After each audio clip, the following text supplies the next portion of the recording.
Hey, what's up, guys? This is Brian from Whisper Status 74. Hope everyone had an amazing holiday. It's the day before New Year's Eve. This is the Quantum X Pseries from VIZIO at 75 inches display that I talked about for months prior to its launch. At CES last year, I talked about it. At launch, I talked about how I couldn't find it, its availability. It's been the most up and down display this year in terms of how it was reviewed. Reviewed very highly by professional websites, viewed less highly by YouTubers like myself, and people in this community have either loved it or hated it. Now, why purchase it now? The Sony 950G is down almost at the same price, same with the Sony Z9F. And to be honest, I already have a 75-inch Sony 900E, a 900 series, a display that I love. And those displays, as good as they are, and as much as I recommend them daily, they just don't intrigue me. I wanted something that was totally different than what I had, something that has quantum dot, something that's extremely bright, has a large zone count, has Dolby Vision. I wanted something different, and this is why this display intrigued me. It intrigues me further simply because of the reviews that it's gotten. They've been all over the place. Everything from professional reviewers to us amateurs have, again, loved it or hated it, and I want to see for myself. I want to see how it performs, especially at the 75-inch size. Most reviewers that have these displays, as we know from Artings and even Vincent, a lot of the reviewers that we really like are typically 55 and 65-inch displays. A lot of us know that 75, while the pixel density is larger, there's typically more zones, a higher peak brightness, and a lot of times they do put a little bit more love into their larger sizes. So we will see. We will see in terms of gaming, we will see in Dolby Vision, we will see in upscaling, we'll see how it performs in sports. Now, due to copyright, I won't be able to show you that stuff live. It'll be a lot of still frames.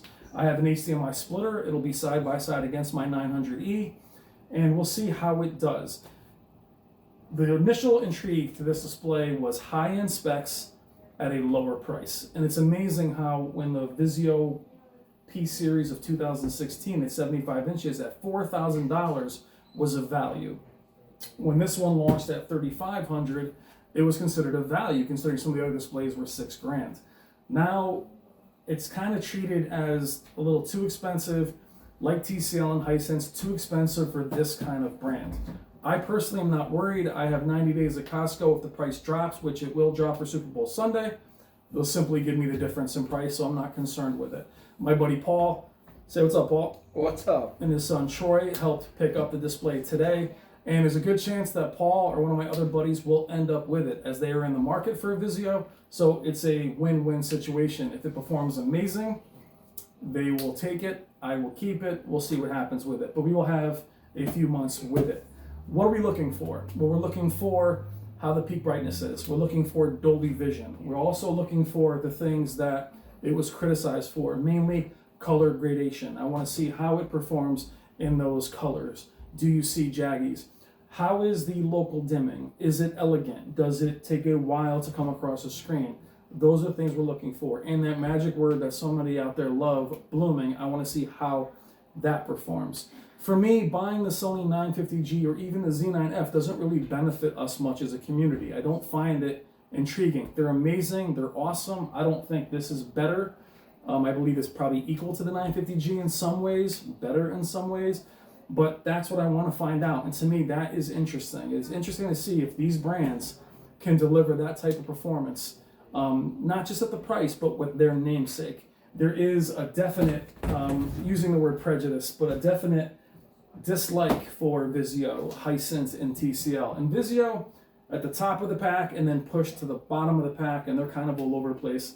A lot of these companies only have themselves to blame. As I stated in the video yesterday, that they're very hard to see live. The VIZIO looks excellent in store. It is a demo. We're going to see how it performs and see, again, how it does as a PC monitor, PS4 Pro, Xbox One X, and I have a Panasonic 4K player now, so I'll be able to see what Dolby Vision does at the disc level. I already know the interface is going to be clunky, but I love the design. I'm not going to do an unboxing video. I just don't think they provide much value, but we'll do videos on it for the next however long I have it, or I will keep it. Or Paul will take it off my hands. Either way, I'm very excited. I hope you guys are excited. And even if you're skeptical and don't like VIZIO, I hope you'll be open-minded to it as this channel focuses on all walks of life. We love the high-end stuff that I saw at Value Electronics, the Z9, the Z9G, the C9, all these beautiful displays. But I'm not going to forget about this level, or even a level below that. I'm going to look at the TCL 4 series and LG. Paul's son just has an LG IPS panel we're going to do some reviews on. So I want to keep everything open. I don't want it to be just all these elite brands that none of us can afford. The ultimate display for me, we know, is the LG C9 at 77 inches. I still plan on having that display sometime in the future. But why look at an LED at the end? LEDs will always intrigue me for that high peak brightness. Having the KS9000, the KS9800, that high peak brightness has always intrigued me, and the OLEDs just can't do that. So it's my last shot with an LED to see how that peak brightness makes me feel. If not, then it'll be on to the C9, but I'm willing to give VIZIO, which is also designed with contrast in mind, high peak brightness, and a high zone count, which a lot of the LEDs now are stepping away from. This might be the last display that is like this, other than them going to OLED next year, and we know that a lot of these companies are getting away from that. So that is my quick video on the VIZIO Quantum XP series. I finally have it. Hopefully you'll join me on this little adventure to see how it performs. And sorry for the delay, but remember guys, I buy these. This is just something that took me a while to do, and I just find it interesting. So I hope you guys are doing well. Have an amazing new year, and I'll talk to you soon. Take care.